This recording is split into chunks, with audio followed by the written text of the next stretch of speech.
तसेच वेगवेगळ्या प्रकारचे आंदोलन तो त्याला उभा करायचा, उभाच ठेवायचा. कुठं आहे मागे घ्या बघा. आपण फक्त पगारवाढीसाठीच आंदोलन करत नाही. आपल्याला माहिती आहे की या मंडळावरती बऱ्याच वेळा संकट आले, ठेकेदारांतर आले आणि जे जे सत्तेवर आले त्याच्या सत्तेमध्ये बसलेले बरेच ठेकेदार आहेत, त्यांच्याकडे मंडळावरती संकट आले. पण आपण रस्त्यावरती उतरून पर्यायी हायकोर्ट सुप्रीम कोर्टामध्ये जाऊन आपण ताब्यात ठेवलेलं आहे, हे आपल्याला माहिती असायला हवं. बऱ्याच वेळा ठेकेदारांनी आपल्यावरती हे केलं, आमच्यावरती चालू आहे ना. मंडळावरती आक्रमण केल्यानंतर आपण बरेच एक मिनिट. हायकोर्टमध्ये गेलो, सुप्रीम कोर्टामध्ये गेलो. सुप्रीम कोर्टामध्ये जाऊन जवळजवळ सगळ्या ठेकेदारांचे लायसन्स आपण जप्त केलेले आहे. कारण 1981 साली सुरक्षा रक्षक मंडळ महाराष्ट्रामध्ये स्थापन झालं. 1981 साली सुरक्षा रक्षक कायदा महाराष्ट्रामध्ये अस्तित्वात आला. खर तर त्यानंतर या महाराष्ट्रामध्ये एकही खाजगी ठेकेदार शिल्लक राहिला नाही पाहिजे होता. पण सत्तेवर आलेल्या राजकारण्यांची उदासीनता याच्यामुळं त्या सुरक्षा रक्षक कायदा 1981 चा सुरक्षा रक्षक कायदा असून सुद्धा जवळजवळ पहिले 49 ठेकेदार होते, सुरक्षा रक्षक ठेकेदार. त्यानंतर जे आपण जे हिंदुत्ववादी सरकार म्हणतो ते सरकार सत्तेवर आल्याने त्याचे 129 ठेकेदार तयार झाले. मित्रांनो, त्यानंतर त्या ठेकेदारांनी सुरक्षा रक्षक मंडळाचे युनिट काबीज करणे किंवा सरकारकडे त्यांच्यावर दबाव आणण्याचं चालू केलं आणि ते हायकोर्टामध्ये गेले. मित्रांनो, हायकोर्टामध्ये आपण जिंकलो. हायकोर्टामध्ये आपण जिंकल्यानंतर ते सुप्रीम कोर्टात गेलो. सुप्रीम कोर्टात गेलो, तिथे आपण लढा दिला, यशस्वीपणे लढा दिला. आणि मित्रांनो, ज्या त्यांच्या लायसन्स होत्या त्यांना सरकारने रितसर लायसन्स दिलेल्या होत्या, त्या सगळ्या ठेकेदारांच्या लायसन्स आपल्या महाराष्ट्र सुरक्षा रक्षक आघाडीने रद्द केला. मित्रांनो, त्यानंतरही सुप्रीम कोर्टाचा आदेश असल्यामुळे अजूनही महाराष्ट्रामध्ये खाजगी सुरक्षा रक्षक एजन्सी चालू आहेत. खरं तर या चालू राहिल्या नाही पाहिजेत. आपल्याला माहितीच आहे की आपल्याला बरेच लोक म्हणत होते महागाई भत्ता कसा लागू झाला तुम्हाला माहिती आहे का? कारण बरेच लोक आम्ही महागाई भत्त्याची मागणी केली. पगारवाढीची तर आपण मागणी कायमच करतोय, रस्त्यावर उतरतोय, पगारवाढ घेतोय. पण आपण महागाई भत्त्याची मागणी केली. पहिल्या सगळ्यात अगोदर आपण आपल्या संघटनेने महागाई भत्त्याची मागणी केली. मित्रांनो, बऱ्याच आपल्या संघटना आहेत, ज्या सुरक्षा रक्षक संघटना आहेत, त्यांनी त्यावेळी पण आपली खिल्ली उडवली. सुरक्षा रक्षकांना महागाई भत्ता मिळणार काय? आणि मित्रांनो, लढ्याच्या माध्यमातून आपण सुरक्षा रक्षकांना महागाई भत्ता पण लागू करून घेतला आणि हे श्रेय फक्त आपलं महाराष्ट्र सुरक्षा रक्षक आढायचे. मित्रांनो, आपण कॉम्रेड उदय भट, कॉम्रेड रत्नाकर, विजय कुलकर्णी यांच्या नेतृत्वाखाली काम करतोय. आता हे 1 मे रोजी पगारवाढीची आपली मुदत संपली. आपण 16 एप्रिलला पहिला मोर्चा काढला आणि ताबडतोब पगारवाढीची जाहीर सूचना काढा याच्यासाठी आपण मंडळाला निवेदन दिलं. त्याच्यानंतर 25 मे रोजी सुरक्षा रक्षक मंडळाने जाहीर अधिसूचना काढली. पण त्या अधिसूचनाची प्रथा मात्र त्यांनी मोडीत काढायला सुरुवात केली आहे. मित्रांनो, त्यांनी त्या अधिसूचनेमध्ये जाहीर सूचना जी दिली त्याच्यामध्ये काय सांगितलं की सुरक्षा रक्षकांच्या संघटनांनी मागणी केल्यामुळे पगारवाढी 4,000 ते 8,000 रुपयापर्यंतची मागणी केल्यामुळे हा प्रस्ताव मी सादर करत आहोत. आणि याच्यावर जर कुणाला ऑब्जेक्शन असेल आणि कुणाचं जर सजेशन, आणि म्हणजे ऑब्जेक्शन म्हणजे कुणाचं जर हरकती असतील आणि कुणाच्या जर त्यावर सूचना असतील, त्या 16 जून पर्यंत मंडळाला सादर कराव्यात असा प्रस्ताव त्यांनी जाहीर केला. त्यानंतर आपण 10 जूनला मोर्चा काढला मंडळावरती आणि आपल्या सूचना, हरकती आणि सूचना आपण मंडळाला सादर केल्या आणि ताबडतोब सुरक्षा रक्षकांच्या पगारवाढी वेतनवाढीचा प्रस्ताव जाहीर करा म्हणून आपण मागणी केली.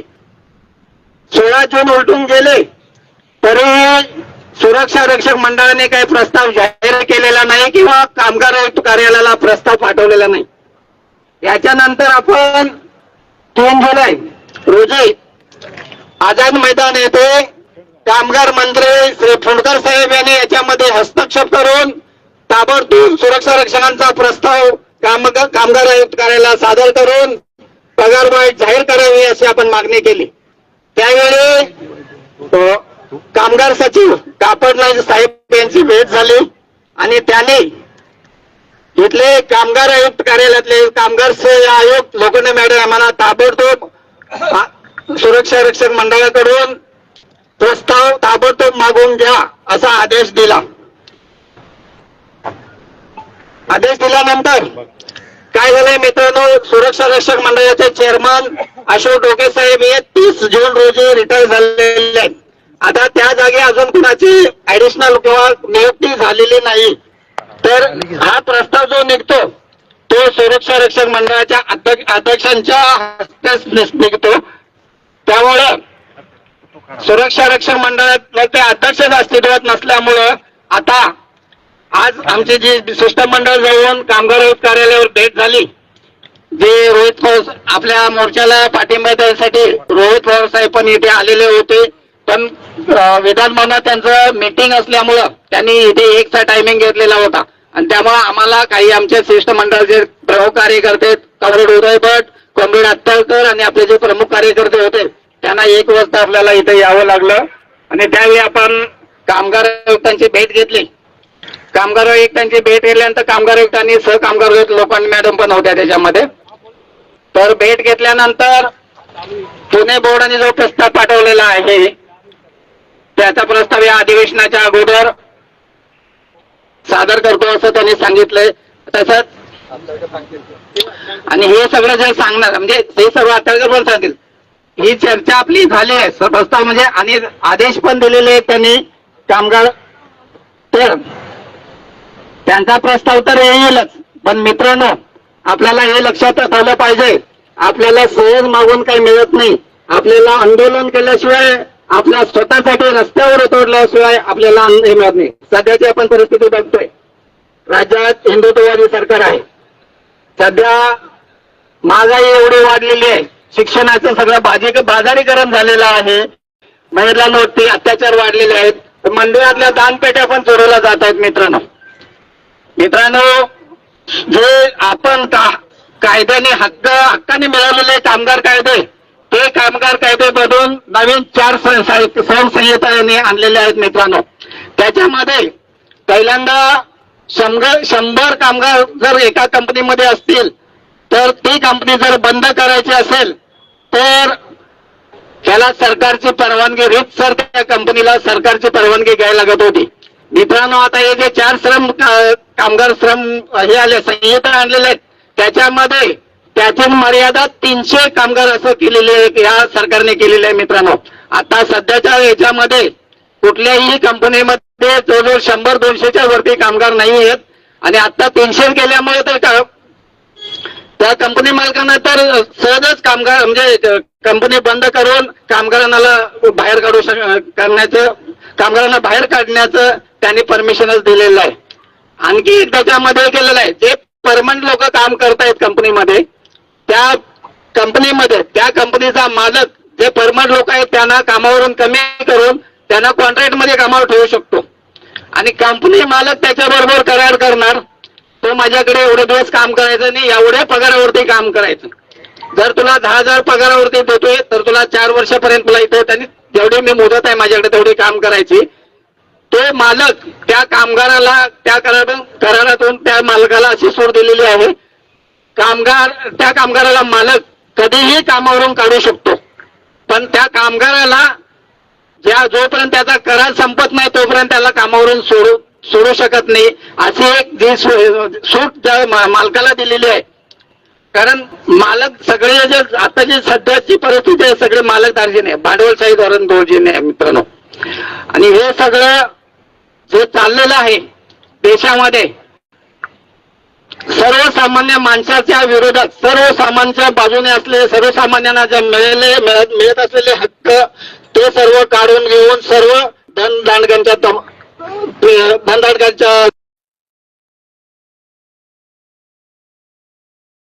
सगळ्या सरकारी कंपन्या चालू होत्या ज्या सरकारी कंपनी सरकारी भूखंड होते ते सगळं अदानी आणि अंबानीला देऊन टाकण्याचं काम आताचे जे सरकार करत आहे.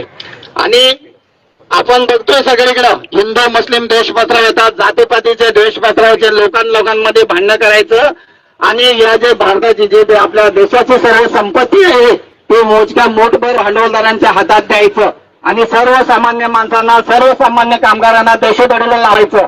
हे जे काम सध्या चालू आहे याच्यासाठी पण आपण जागरूक राहिलं पाहिजे. कारण सत्याला सत्य आणि असत्याला असत्य म्हणण्याची जी ही ताकद आपल्यामध्ये असायला हवी आणि आपण आपले जर हक्क साबित ठेवायचे असले तर आपण नक्कीच जागरूक झालं पाहिजे. एवढं बोलून मी माझे 2 शब्द संपवतो. जय हिंद, जय महाराष्ट्र. सुरक्षा रक्षकांच्या लढाऊ एकजुटीचा, सुरक्षा रक्षकांच्या लढाऊ एकजुटीचा, महाराष्ट्र सुरक्षा रक्षक आघाडीचा, महाराष्ट्र सुरक्षा रक्षक आघाडीचा. आता आपल्यानंतर आमचे प्रमुख कार्यकर्ते जे MMRD मध्ये सिक्युरिटी सुरक्षा पर्यवेक्षक म्हणून काम करत आहेत ते आपले निलकंठ करडे आपल्या समोर बोलतील.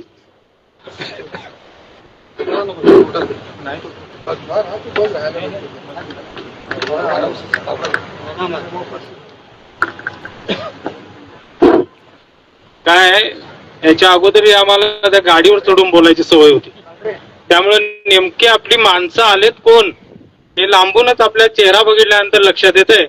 कारण आज आपण बघताना अगदी वयाच्या 22 आणि 25 वर्षापासून त्या वयाच्या 55-60 वर्षापर्यंतचे सुरक्षा रक्षक बांधव आज इथं आपल्याला दिसतात. आणि खरं तर हे महाराष्ट्र सुरक्षा रक्षक आघाडीच्या आतापर्यंत केलेल्या कामाची पोचपावती आहे. मित्रांनो, भाषणाला सुरुवात करण्यापूर्वी आपण घोषणा देणार आहोत. सुरक्षा रक्षकांच्या लढाऊ एकजुटीचा, सुरक्षा रक्षकांच्या लढाऊ एकजुटीचा, समान, समान, महाराष्ट्र सुरक्षा रक्षक आघाडीचा, महाराष्ट्र सुरक्षा रक्षक आघाडीचा, लाल बावटा की, लाल झेंडे की. धन्यवाद सुरक्षा रक्षकांनो. खरं तर इथं उभारून बोलत असताना तुमच्या तोंडातून तुमच्या मुखातून येणारा आवाजच सगळ्या कार्यकर्त्यांना प्रेरणा देतोय. तशी त्याची हिंमत नाही कॉम्रेड संघटनेचं नाव घेऊन बोलायची. कारण काय आहे, महाराष्ट्र सुरक्षा रक्षक आघाडी संघटनेचं नाव घेऊन बोलताना तेवढी क्वालिटी लागते, हो, पात्रता लागते. कुणाचंही काम नाही. त्याला तुम्ही सामान्य मोर्चा समजता तो विटेकर. अरे येऊन तरी बघायचं ना. उभ्या पडत असलेल्या पावसात छताच्या खाली मावत नाहीत लोक म्हणून छताच्या बाहेर उभारून सुरक्षा रक्षक आंदोलनाला साथ देत होते. तू माझी उभा आहे ना. आज त्या संघटनेच्या छत्रछायेखाली येऊन आपल्या सुना आहे सुखी आहोत. पण सुरक्षा रक्षक अनसबस्क्राईब करा. तू हे काय करतोस आणि काय झालं साहेबांच्या बरोबर जे काय आमचं बोलणं झालं ते आत्ताकर साहेब सांगतील. माझी तुम्हाला विनंती आहे, जर उद्यापासूनच्या भविष्याचा विचार तुम्ही करणार नसाल, आमच्या कच्च्या बच्चांचा जर विचार तुम्ही करणार नसाल तर मग तुम्हाला त्या खुर्चीवर राहायचा कुठलाही अधिकार नाही हे ठणकावून सांगण्यासाठी पुढचं आंदोलन निश्चित करण्यात येईल. बरीच लोक बोलणार आहेत, बरेच वक्ते आहेत. ती फक्त आता घोषणा देणार आहे. आवाज मित्रांनो असा असला पाहिजे ना, आपल्याला आवाजातही चैतन चढते, तो दणदणला पाहिजे. सुरक्षा रक्षकांचा लढाऊ एकजुटीचा, सुरक्षा रक्षकांचा लढाऊ एकजुटीचा, दत्ता समान, दत्ता समान, लाल बावटा की, लाल झेंडे की. जय महाराष्ट्र, जय कामगार. निलकंठ करडे यांनी आपले विचार आपल्यासमोर मांडलेले आहेत. यानंतर कोलगेटमध्ये रुजू असलेले आमचे जुने कार्यकर्ते कॉम्रेड विजय जाधव आपल्यासमोर बोलतील. सुरक्षा रक्षक मित्रांनो, माईक घ्या, माईक.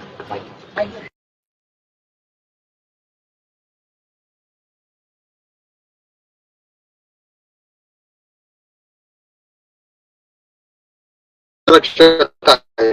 माझं दुखणं काय ते तुमचं दुखणं आहे. आज आपण या पगारामध्ये आपलं घर कसं चालतंय हे कुणाला सांगायची गरज नाही.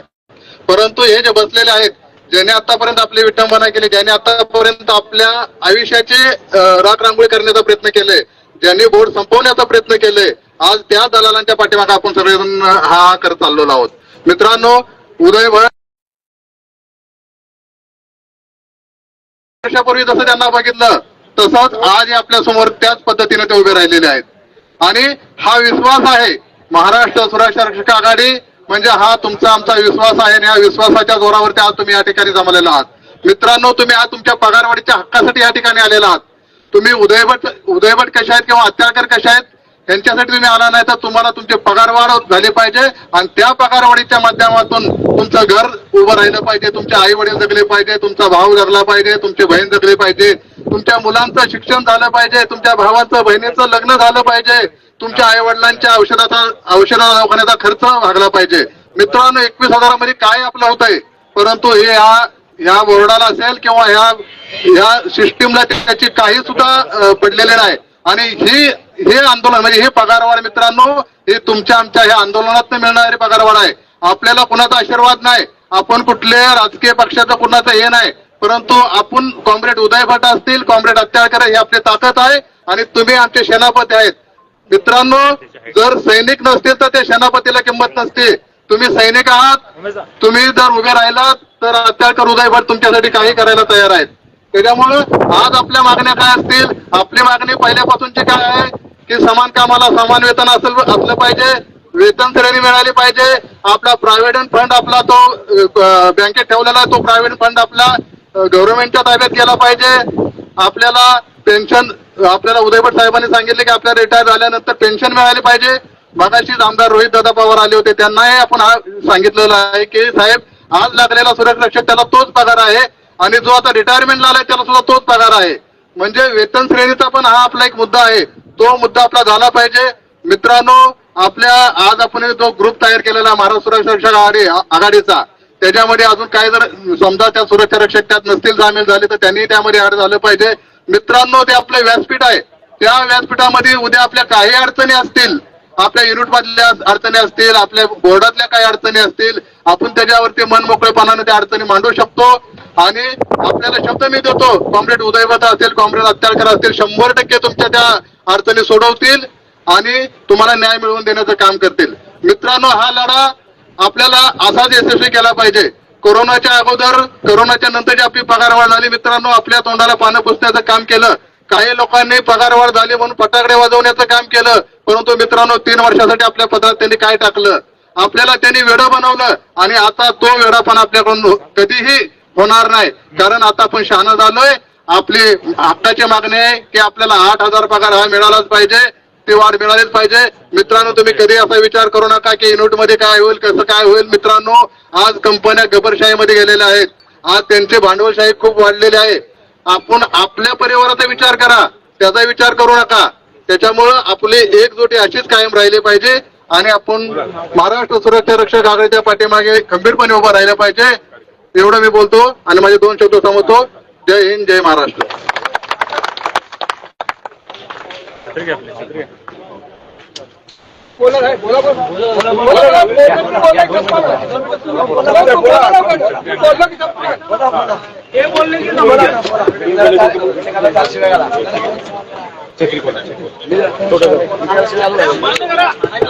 आपल्या समोर आता एक सुरक्षा सहकारी आनंदा जळगोले दोन बोलणार आहेत.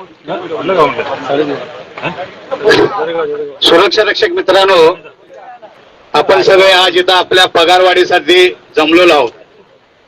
आपण सगळे आशावादी आहोत की आपला पगार वाढेल आणि जो महाराष्ट्र सुरक्षा रक्षक आघाडीच्या माध्यमातूनच वाढेल म्हणून आपण इथं आलेलो आहोत. तरी मित्रांनो, आज आपल्याला तसा पगार लेवी पकडून 32,000 रुपये, बरोबर आहे का नाही? त्यातली 7,000 लेवी ही बोर्डाला जाते. 7,000 लेवी बोर्डाला जाते, तर 7,000 मधून 2,000 जर आपल्याला मंडळानं दिलं तरी आपल्याला 27,000 पर्यंत जाईल आणि त्या कापून जाऊन नाही म्हणा 24,000 तरी येईल. हे एक अत्याचार साहेब, हा एक विषयात आणून धरा. अनेक माझ्या मित्र तुम्हाला सांगतो, आपण सगळ्या आमदारांना निवडून देतोय, पण तो आमदार कुठल्याही पण पक्षाचा असो, आपल्या आपल्या एरियामध्ये आपण निवडून देतो का नाही? तर मित्रांनो, मी आज 2 आमदारांना फोन केला आणि सगळे डिटेल पाठवले. आपले वर्लीचे सुनील शिंदे साहेबांना केला आणि आमच्या चंबूरच्या काते साहेबांना केला. त्यांनी माझ्याकडून डिटेल घेतली आणि सुनील शिंदे साहेब बोलले, मी प्रत्येक वेळा तुमच्या सुरक्षा रक्षकाच्या विषयी मांडतोय बोलले मला. आणि काटे साहेब पण बोलले, सगळे डिटेल मी घेतो आणि बोलतो.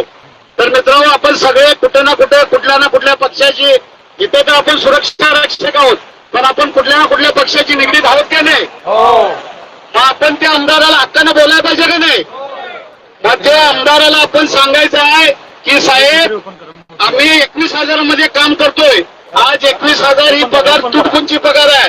त्याच्यामध्ये आमच्या परिवाराचा उदरनिर्वाह सुद्धा होत नाही. आणि आपल्या परिवाराचा उदरनिर्वाह करायचा असेल तर आपण कामगार मंत्र्याला ठणकावून सांगा, आमदार साहेब, की हा सुरक्षा रक्षकांचा पगार वाढवा. आणि पगार असा तुटपुंजी पगार नाही वाढवा, तर 8,000 10,000 पगार वाढवा आणि सुरक्षा रक्षकांचा उदरनिर्वाह करण्यासाठी हातभार लावा. एवढं बोलतो आणि थांबतो. जय हिंद, जय महाराष्ट्र, जय सुरक्षा रक्षक आघाडी.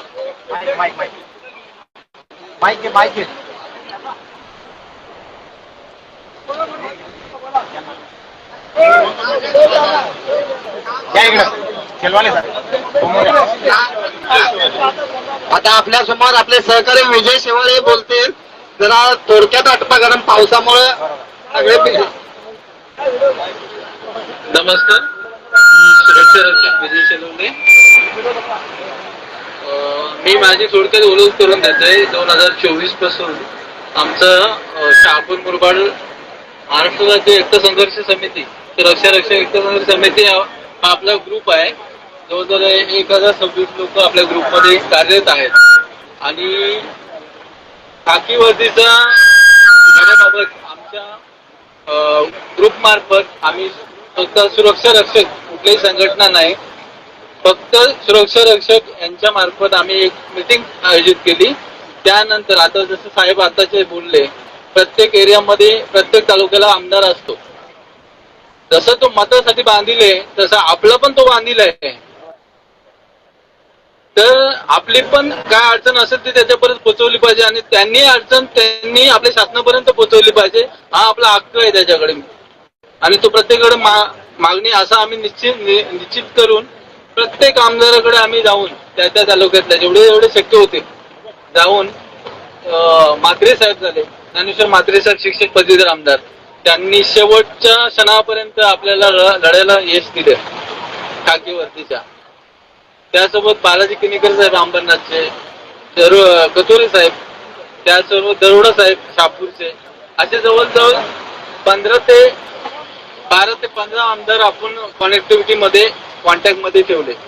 शेवटच्या क्षणापर्यंत, शेवटची दुसरी कॅबिनेट होती सरकारची, त्यावेळेस 3 वेळा आपली वर्दी नाकारली होती साहेब. आम्ही सुद्धा आमच्या ग्रुप तर्फे 19 सॅम्पल दिले होते. 19 सॅम्पल दिले होते खाकी वर्दीसाठी. आणि त्या मार्फत तरी आपल्याला 3 वेळा नाकारून कामगार मंत्र्यांच्या बंगल्यावर 2 वेळा मिटिंग केली. आपण स्वतः मिटिंगला स्वतः मी होतो. जी महाराष्ट्र राज्याची संघटनांची मिटिंग होती त्यामध्ये पण आपला समावेश होता. आणि शहापूर मुरबाड समूहाचे नाव ऐकून असतीलच बहुतेक लोक आपले. त्यामार्फत आम्ही मग शेवटच्या याला त्यांनी आपल्याला उत्तर दिलं होतं वर्दी संबंधी, की तुम्ही याच्यामध्ये जर आपल्याला मिलिटरी सारखी वर्दी दिली, ती आपण निश्चित केली होती कामगार मंत्र्यांनी, तर ही वर्दी त्यांना द्यावी. तर त्यानंतर त्यांनी असं आपल्याला उत्तर दिलं होतं की सदर लोकांमध्ये संभ्रम निर्माण होईल, जणू सैनिक आणि याच्यामध्ये फरक राहणार नाही आणि त्याच्यामध्ये प्रॉब्लेम निर्माण होईल, लोकांचा संभ्रम निर्माण होईल. तर या हेतूने नंतर आपण फायनली वर्दी नाकारत होते. ते प्रत्येकाला उत्तर द्यायचे प्रधान सचिव किंवा बाबा गृह मंत्रालयाची परमिशन आल्याशिवाय आपल्याला पुढे काही कारवाई करता येणार नाही. शेवटचं याला म्हात्रे साहेबांना आम्ही घेऊन डायरेक्ट गृह मंत्रालयात गेलो. तिथे गृह सचिव होते, त्यांना आपण भेटलो. त्यांनी उत्तर दिलं की तुम्ही जर उत्तर दिले संभ्रम निर्माण होईल धर्मचार प्रायव्हेटवाले सुरक्षा रक्षक पण मिलिटरी सारखी वर्दी हे करतात. त्याच्या मी स्वतः फायलिंग माझ्याकडे होती. मी स्वतः कागदोपत्री मांडलो. आमच्या ग्रुपमध्ये आम्ही स्वतः कागदोपत्री मांडलो स्वखर्चाने आणि आमच्या प्रतिनिधी सोबत आम्ही जवळजवळ 6 महिने सतत लढा दिला. त्यानंतर आम्ही ती फायलिंग घेऊन गेलो आणि त्यानंतर साहेबांनी स्वतः विचारलं जे प्रायव्हेटचे सुरक्षा रक्षक जे खाकीवर मिलिटरी सारखे घालतात त्यांना ते कुठल्या सीमेवरचे सैनिक आहेत ते जाऊ द्या. तर MSF वाले जे आहेत ते कुठल्या सीमेवरचे सैनिक आहेत. तुम्ही जर आम्हाला लेखी उत्तर दिलंय तर ते कुठल्या सीमेवरचे सैनिक आहेत ते पण आम्हाला लेखी उत्तर द्या. त्यांना कशी वर्दी दिली. त्यानंतर आम्ही डायरेक्ट प्रधान सचिव आपल्या त्यांच्याकडे गेलो. त्यांना विचारलं तर साहेबांना ते बोलले की आम्हाला गृह मंत्रालयातून ते साहेब डायरेक्ट बोलले त्यांना का आम्हाला डायरेक्ट आता सांगितलंय की गृह मंत्रालयातून मी स्वतः जाऊन आलोय. तुमचं उत्तर सांगा मला आजच्या आज निर्णय करायचे. त्यानंतर आम्ही डायरेक्ट प्रधान सचिवकडून डायरेक्ट फडणवीस साहेबांच्याकडे गेलो आणि तिथलीही परवानगी आपल्याला शासनामार्फत दिलेली नव्हती. त्यावेळेला BMC एकमेव अशी नगरपालिका आहे तर तिने परमिशन घेतलेली खाकी वर्दीची सुरक्षा विभाग करता आणि त्या धर्तीवर आपल्याला ती मंजूर केली आणि स्वतः फडणवीस साहेबांनी तिथे आपल्याला मान्यता दिलेली. त्याचे मी स्वतः साक्षीदार आहे आणि माझ्या हातून छोटं काय नाही पण आपल्या महाराष्ट्रातील सुरक्षा रक्षणासाठी ऐतिहासिक जो निर्णय झाला खाकीवरतीचा त्याच्यामध्ये छोटासा काय नाही आमच्या सर्व समूहाचा खूप मोठा मोलाचा हिस्सा आहे. आणि आताचा ID जो आहे आताचा ID कोणाकडे आहे का. आताचा आयडीची पट्टी आताचा ID असेल का तुमच्याकडे. आताच्या ID मध्ये छोट्या का नाही पण आम्ही जेवढे शक्य होईल तेवढे आम्ही मागण्या आम्ही केलेल्या आहेत. त्याच्यामध्ये ती पट्टीची क्वालिटी होती ती सिंपल साधी होती. माणूस सुरक्षा रक्षक कुठला हे बघा आपण जेव्हा ID आपण ऑफिसमध्ये जातो आपला कार्ड आपला सुरक्षा रक्षक माझा बांधव सुरक्षा रक्षक बांधव जेव्हा जातो तेव्हा काही लोक घालतात काही असे ठेवतात काही खिशात ठेवतात. पण जे बाहेरचे लोक जे ऑब्झर्व करतात ते याच्यावर काय लिहिलेले त्याच्यावर ऑब्झर्व करतात. मी साहेबांकडे मागणी केली. मी स्वतः सॅम्पल दिलं आमच्या समूहामार्फत. साहेब मला अशीच पट्टी पाहिजे क्वालिटीवाली आणि त्याच्यावरती महाराष्ट्र शासनाचं जे नाव आहे आमच्या आयडी वरती जे नाव आहे जे महाराष्ट्र शासन स्थापित तेच मला याच्यावर टाकून द्या. आमची दुसरी जास्त मागणी काय नाही. माझ्या सुरक्षा रक्षकाला वेगळ्या नजरेने लोक बघतात. या पट्टीमुळं त्यांचं जे ऑब्झर्व करण्याचा विषय होते.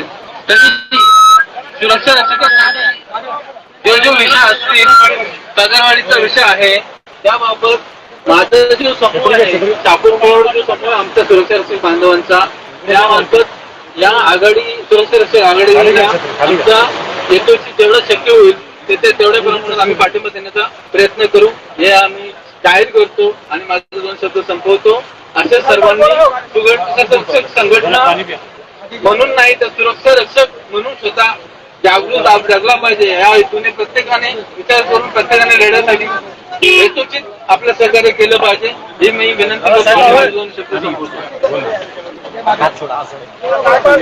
हॅलो आता आपल्या समोर सुरक्षा रक्षकांचे कार्यकर्ते संजय गायकवाड हे बोलतील. तर लवकर आठवा कारण पावसामध्ये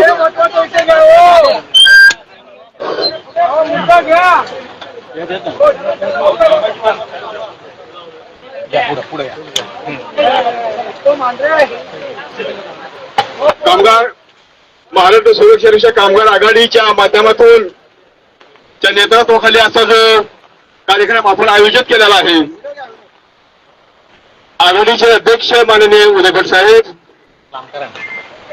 सरचिटणीस दत्तात्रकर साहेब विजय कुलकर्णी साहेब आणि इतर पदाधिकारी त्याचप्रमाणे महाराष्ट्रातले आपल्या कोकणातून मुंबईतून आलेले आपले सर्व सुरक्षा रक्षक मित्रांनो आज जो असा कार्यक्रम आयोजित केलेला आहे हे आपल्याला सर्वांनाच माहिती आहे की आपण कशासाठी आपण या ठिकाणी आलेलो आहोत. आपल्या किमान वेतनाचा विषय अजून अधिक संपलेला नाहीये. रोहित पवार साहेबांनी आपल्याला सांगितलं होतं की आज कसल्याही परिस्थितीमध्ये आज आपल्या किमान वेतनाचा आज मुद्दाम संपेल. आज कसल्याही पण त्याच्यावरती आपण ठराविक चर्चा करू आणि किमान योजनेच्या माध्यमातून आपल्या सर्वांना आनंदाची बातमी भेटेल. परंतु काय आहे, विधानसभाच्या कार्यकारिणीमुळे त्यांना सकाळी ते येऊन घेतले, कामगार आयुक्तांना भेटून गेलेले आहेत आणि त्यांनी आनंदाची आपल्याला गोड बातमी दिलेली आहे की आपली किमान वेतन ताबडतोब लागू होईल. त्याच्याबद्दल काही शाश्वतीच नाही.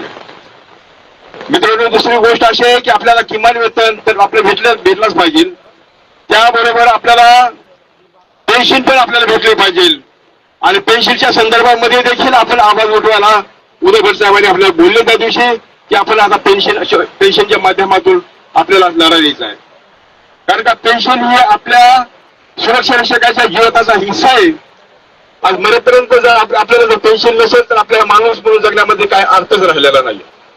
म्हणून पेन्शनचा मुद्दा घेऊन आपल्याला शासनाला आपल्याला लढायचं आहे आणि कसल्याही परिस्थितीमध्ये पेन्शन हा आपल्याला मिळवून घ्यायची आहे.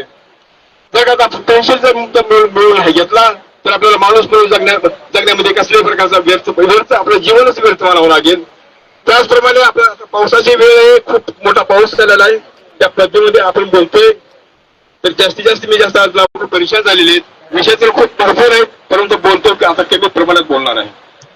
ऐकून भेटायला लागलेला आहे.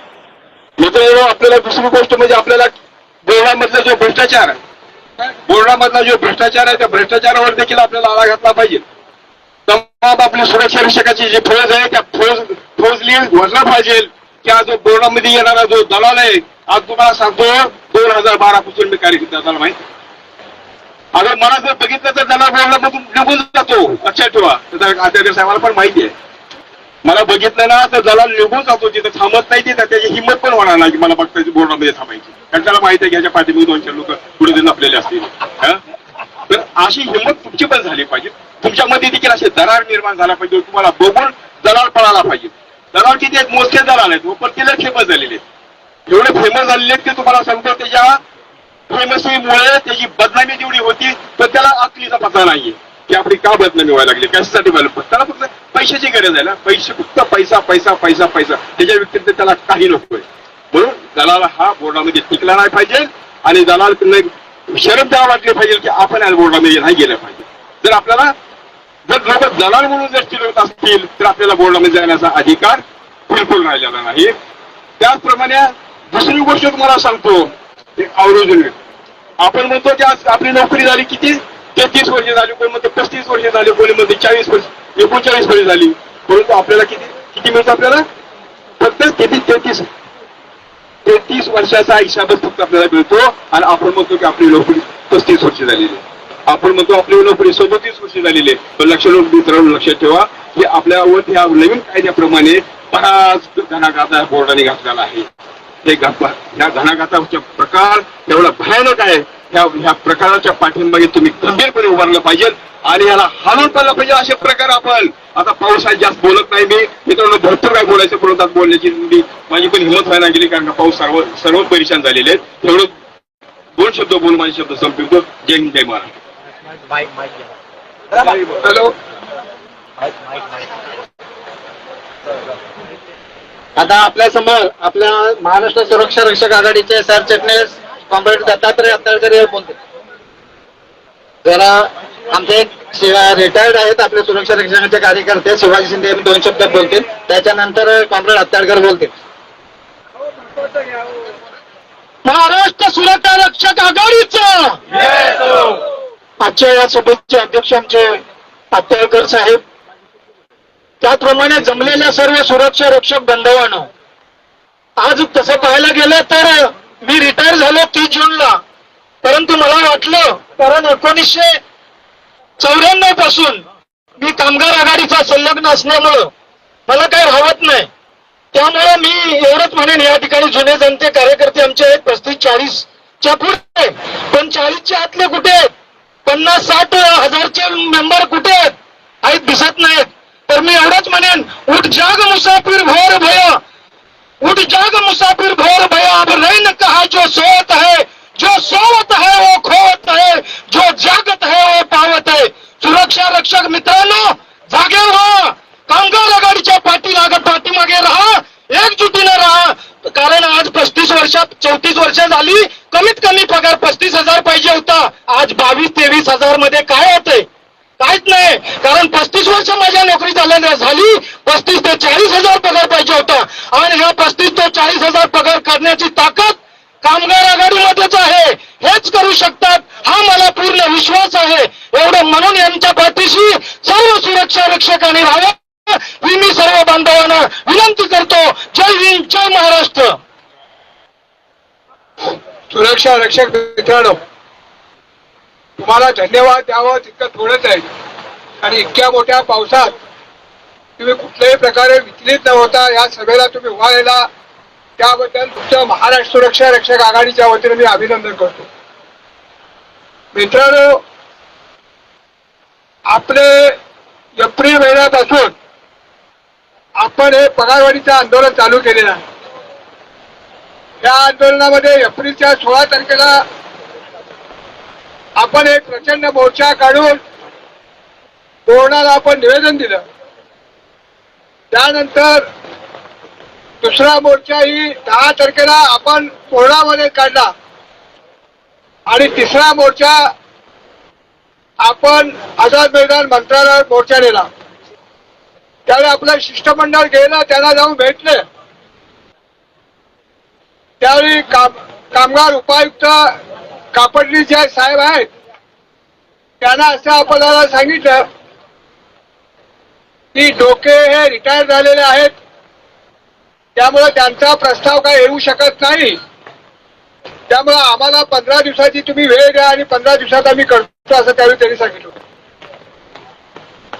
ज्यावेळी शिष्टमंडळ खाली आलं, आपण त्यांच्याशी चर्चा शिष्टमंडळाने आपलं चर्चा झाली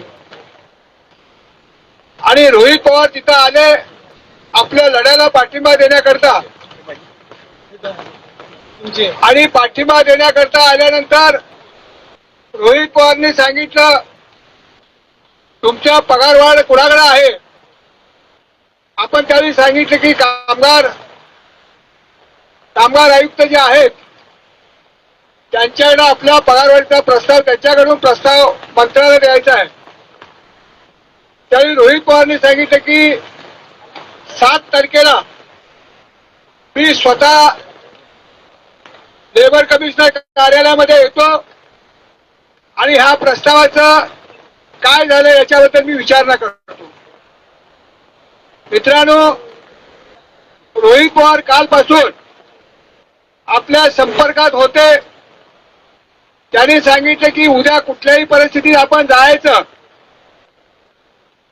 आणि त्यांनी आमच्याकडून काही निवेदनं घेतली. आपण त्यांना पगारवाढी संबंधीची निवेदनही दिली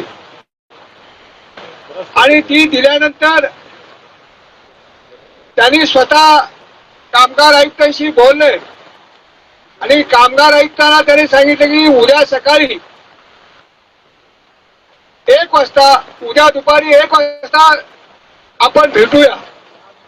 त्याप्रमाणे 1 वाजताची भेट ठरली. पण सकाळी रोहित पवारांचा सकाळी 8 वाजता आम्हाला फोन आला आणि त्यांनी सांगितलं की दुपारी 1 वाजता न जाता आता सकाळीच आपण कामगार मंत्री फुंडकर साहेब यांना भेटूया आणि हा प्रश्न निकालात लावूया. त्याप्रमाणे सकाळी 8 वाजता आम्ही त्यांच्या बंगल्यावर गेलो फुंडकर साहेबांच्या. तो फुंडकर साहेब कुठल्या तरी कामानिमित्त बाहेर जाणार होते. त्यांनी सांगितलं की 3:30च्या नंतर आपण भेटूया. मग त्यानंतर पुन्हा कामगार आयुक्तांना फोन लावला आणि कामगार आयुक्तांनी असं सांगितलं की ताबडतोब तुम्ही या, आपण भेटूया.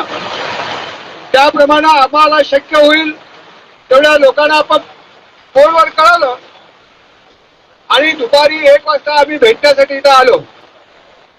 त्याला विधानसभेतून रोहित पवार साहेबांना यायला वेळ झाला, पण त्यांनी सांगितलं की तुम्ही जाऊ तोपर्यंत भेटून घ्या.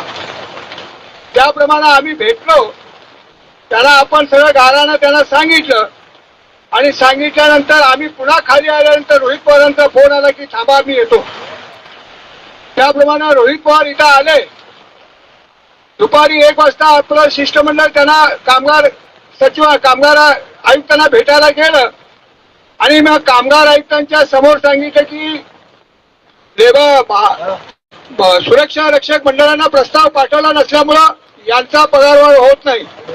त्यावेळी कामगार आयुक्तांनी ताबडतोबीनं फोन लावला आणि त्यांनी सांगितलं की तुमचं म्हणणं बरोबर आहे, पुण्याच्या बोर्डाचे चेअरमन आहे कामावर, ते तुमचा प्रस्ताव आम्ही 4 दिवसात तो तुमचा प्रस्ताव आम्ही मागून घेतो आणि त्याच्याबद्दल निर्णय घेतो.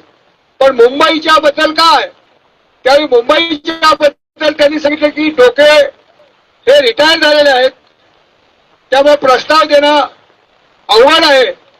तरी रोहित पवारने आणि सगळ्या आपल्या युनियनने असं सांगितलं की ते जरी रिटायर झाले असेल तरी कामकाज काय बंद पडलेलं नाही. तर सेक्रेटरी नालंदे जे आहेत त्यांना तुम्ही सांगा प्रस्ताव ताबडतोब पाठवायला आणि ताबडतोबीने आमची पगारवाढ करा. तर आता त्यांनी आपल्यालाही सांगितलं त्यावेळी, आणि आता कामगार मंत्र्यांनी उदयभर त्यांनी तिथे मिटिंग होती मंत्रालयात, तिथे गेले, तिथे सांगितलं की 8 दिवसाच्या आत आम्ही नालंदेकडे प्रस्ताव मागून येतो आणि तुमच्या पगारवाढीबद्दल आपण निर्णय घेतो असं त्यांनी सांगितलेलं. आपला निर्णय असा आहे, जर 8 दिवसाच्या आत यांनी प्रस्ताव पाठवला नाही आणि निर्णय जर घेतला नाही तर 8 दिवसानंतर आपण पुन्हा सुरक्षा रक्षकांची मीटिंग बोलवून आपण तीव्र स्वरूपाचं आंदोलन करायचं असा आपला निर्णय झाला जातो. याला तुमची तयारी आहे ना? तर आम्ही तुम्हाला सगळ्यांना कॉल करू. पुन्हा एकदा तुमचं सगळ्यांचं या पावसात तुम्ही भिजत उभारला त्याबद्दल अभिनंदन करून आत्ताचा कार्यक्रम संपला असं मी जाहीर करतो. एक घोषणा द्या.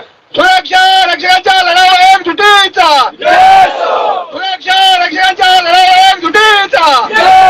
डॉक्टर दत्ता सामंत, धन्यवाद.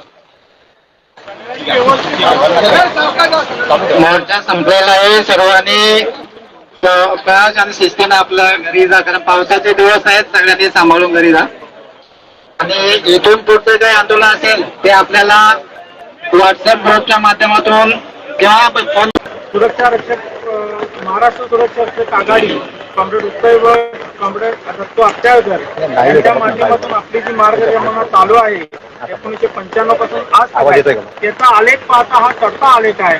आणि हा चढता आलेख फक्त तुमच्या साथीनं, आमच्या योग्य नियोजनानं आणि संघटनेच्या दबावामुळे आहे. बऱ्याच वेळा संघटनेच्या दबावाला बरेच लोक झुकलीत, इथून पुढेही झुकत राहतील. फक्त तुमची साथ गरजेची आहे, तुमची साथ मिळावी एवढीच माझी तुम्हाला सर्व सुरक्षा रक्षकांना विनंती. धन्यवाद. धन्यवाद दादा. बोलायचंय का? बोल घ्या.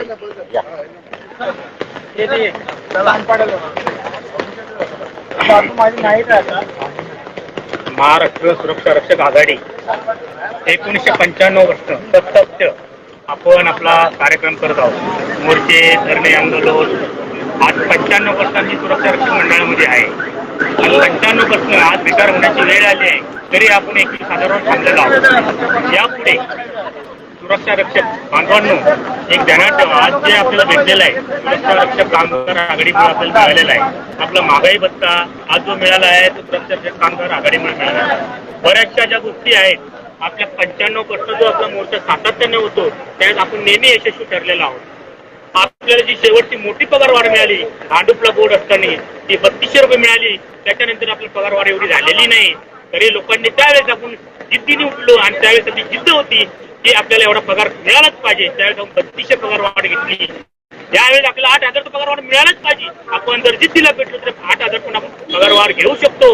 आणि त्यासाठी आपल्याला तुमचं सर्व सुरक्षा रक्षकांचं सहकार पाहिजे. आणि दुसरी गोष्ट मग त्यांनी सांगितलं की जे चॅनेलवरती आपले काहीतरी अफवा पसरतात आणि चॅनेलवरती जे सांगतात सुरक्षा रक्षक जे दिशाभूल करतात अशा लोकांवरती तुम्ही जरा नजर ठेवून त्याचे कान एका उघडा.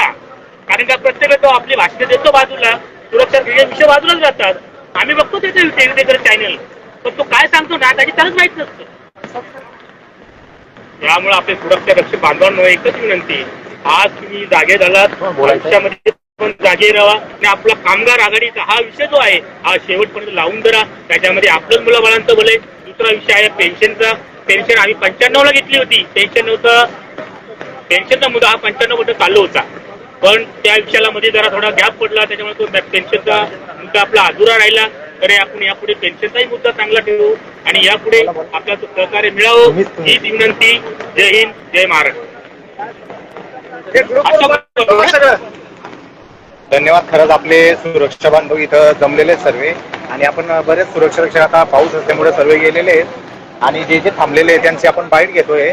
तर दोन शब्द बघूया आपण अजून. बोला ना, बोला बोला पगाराबद्दल. धन्यवाद धन्यवाद. तर मित्रांनो, जे पुढचं अजून काही आहे आपलं पगारवाढीचं ते लवकरच आपण आपल्या चॅनलवर घेऊन येऊ. आणि आपले दोन शब्द बोला बोला बोला बोला. अहो बोला साहेब बोला.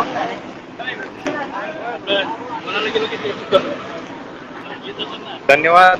बरेच सुरक्षारक्षक इथं जमले होते. पाऊस चालू होता तरी आपला मोर्चा जो होता हा पॉझिटिव्ह झालेला आहे. आणि रोहित पवार साहेब स्वतः हजर होते. त्याच्यानंतर आता पावसाची जोरात सुरुवात झालेली आहे आणि बरेच सुरक्षारक्षक बांधले होते ते निघालेलेच घरी. तर आपण बी जाऊया. नाईट शिफ्ट होती, बरेच जण शिफ्ट चेंज करून आले आहेत. त्याच्यानंतर बरेच जण फर्स्ट शिफ्ट करून इथं थांबले होते. खूप खूप धन्यवाद खरंच. चला मग आता नेक्स्ट व्हिडिओ उद्या आपला सविस्तर आपण यूट्यूब चॅनलला शेअर करणार आहेत. तर आवर्जून बघा, लाईक करा, कमेंट करा, शेअर करा. जय हिंद, जय महाराष्ट्र, जय शिवराय, जय संविधान.